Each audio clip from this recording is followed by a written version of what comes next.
Hi, everyone. So today I'm going to talk to you about a project that we're working on in Tanzania. And this is an ongoing project, so I unfortunately don't have any results to share with you today. But hopefully you'll be excited about the direction that our work has taken. And if you would have told me a couple years ago that I would one day be giving a talk about agricultural subsidies, I would have told you you're crazy, because I'm an HIV prevention epidemiologist. But I think I'm among like-minded people here today, where we see the value of these multi-sectoral relationships among agriculture, economic development, education, and health. And that's why this is the motivation for this project today. And I'd also like to thank Margaret, because she's really set the stage for this presentation. So I appreciate her presentation right before. So most of you know that there's this increasing body of evidence that women's economic empowerment, which we define as the autonomy to earn and make decisions about money, is increasingly viewed as an important determinant of health. And there are many health outcomes, and in particular, our research focuses on HIV, STIs, and other reproductive health outcomes.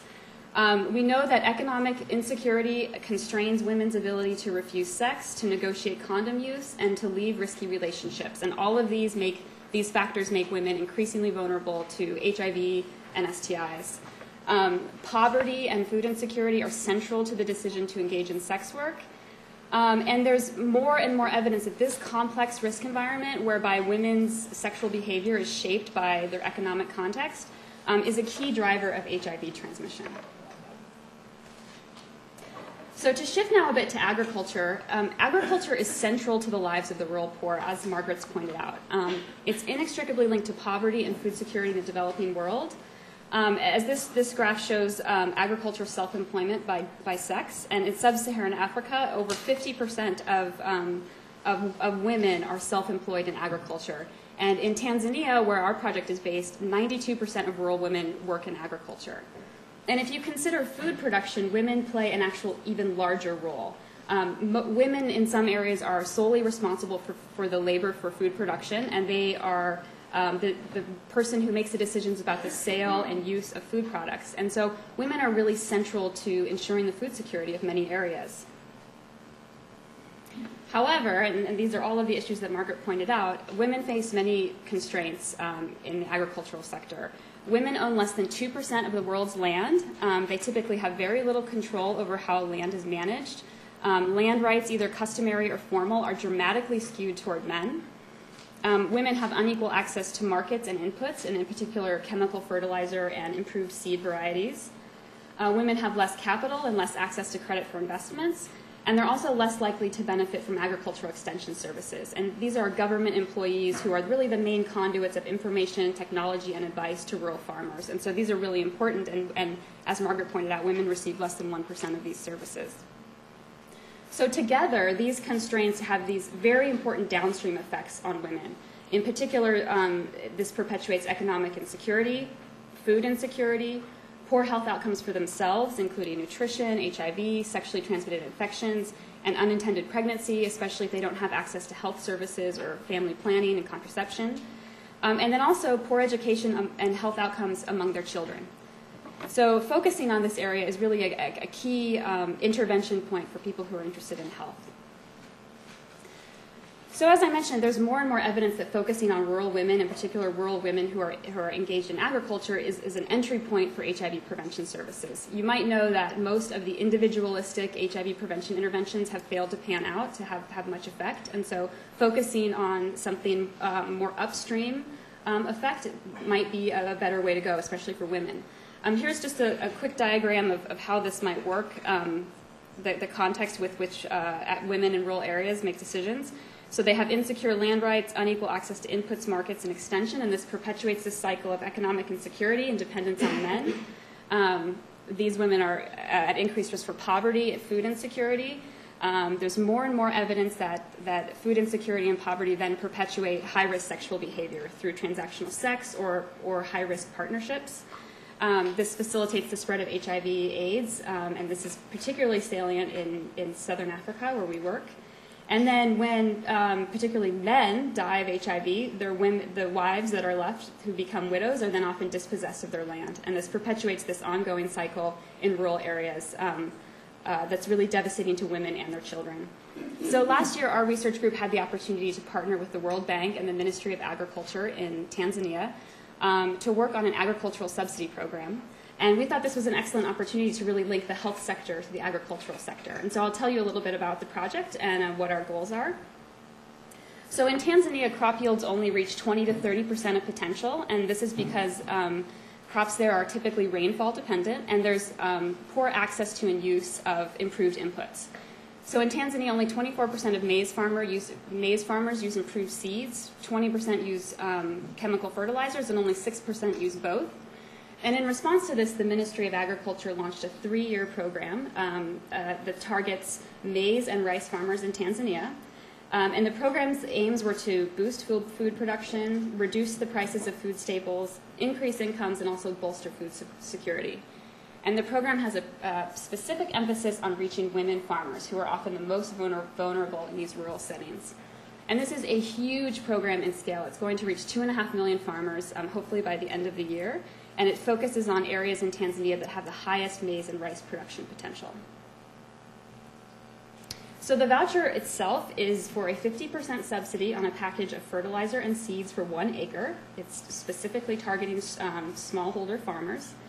And the way that it works is that within a village, they assemble a village voucher committee of 3 men and 3 women who then decide who's eligible for the program and who will be beneficiaries, because there's limited vouchers for everyone.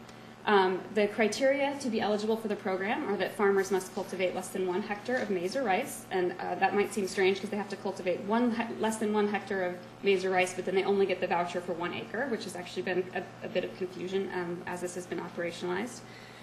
Farmers must be able to afford the top-up, which means that they have to be able to pay the other 50% of the subsidy to be eligible for the program. So in many ways, this program leaves out the most vulnerable women who can't afford the other 50%. And there's, again, this priority for women-headed households. So this sounds great on paper, but it's really unclear how well this targeting criteria are being followed in villages, and then whether women farmers indeed receive priority. So this is just a photograph of a village that we visited near Arusha in northern Tanzania, and they were describing to us how they chose their village voucher committees. And we're particularly interested in these village voucher committees. Are the 3 women on the village voucher committee, are they really empowered to put forth the names of other women farmers, or are they, say, just the wives of men on the advisory council? So this is one thing that we're interested in our evaluation. So as I mentioned, I don't have results to share with you today. Our impact evaluation is ongoing. We've just completed the baseline in the fall. We're collecting data on the village level, the village voucher committee level, among agro dealers, and then also at the household level. And of course, a major focus of the impact evaluation is what is the effect of this subsidy program on agricultural production and welfare at the household level. And specifically, are there differences among male and female heads of household?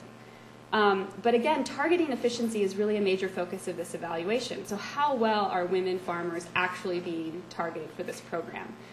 So there's 2 steps in the targeting process. The first is how well are villages doing at identifying eligible households? Are women being added to this list?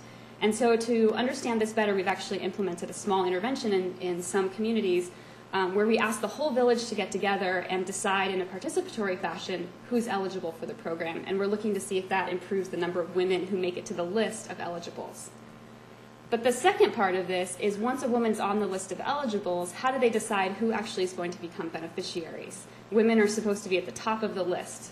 And so to investigate this further, we've also had a small intervention that we've implemented where we ask the villages to come up with a list of all of the farmers who are eligible, and then we, with a lottery system, decide who will be beneficiaries. And we're actually implementing these 2 interventions in what we call a 2x2 factorial design. So some villages get one of the interventions, some villages get the other, and some get both, and some get none. And we're hoping that this experiment will tell us what's the best way to potentially target women farmers for programs of this kind. But here's the part that I think is actually the most exciting. I'm obviously not qualified to be talking about agricultural subsidies, but this is really the part that I think most of us here today are enthusiastic about. This is really a multi-sectoral partnership across agriculture and health. And I have to acknowledge our colleagues at the World Bank and at the Ministry of Agriculture, Food Security, and Cooperatives in Tanzania, who are really open to exploring the effects of this program on women, and not only on women's agricultural productivity, but what's the effect of this program on their lives, on their health, on that of their children. We're collecting very extensive data on women's control over assets, relationship power, and violence. also on reproductive and sexual health, including family planning, health service utilization, and sexual behavior. And we have a mixed methods approach. So we have a rigorous quantitative impact evaluation, but we're also supplementing this with qualitative data, including focus groups with widows and HIV-positive women farmers who are often the most vulnerable in a community. So just to highlight some of the questions that our team are really interested in, these include, do the impact of the program differ by whether the household head is male or female? Does the program have an impact on access to health care, contraception, and or sexual and reproductive health in this rural setting? How much food insecurity do women farmers experience, especially widows and other female heads of household? And then is this food insecurity in turn associated with sexual behavior?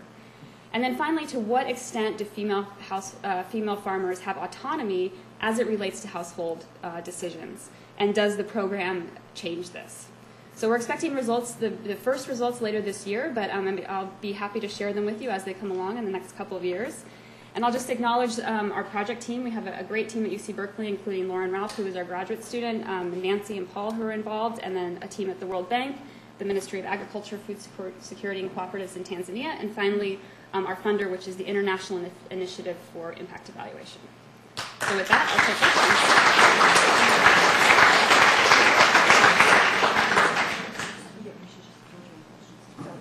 Any questions? Questions?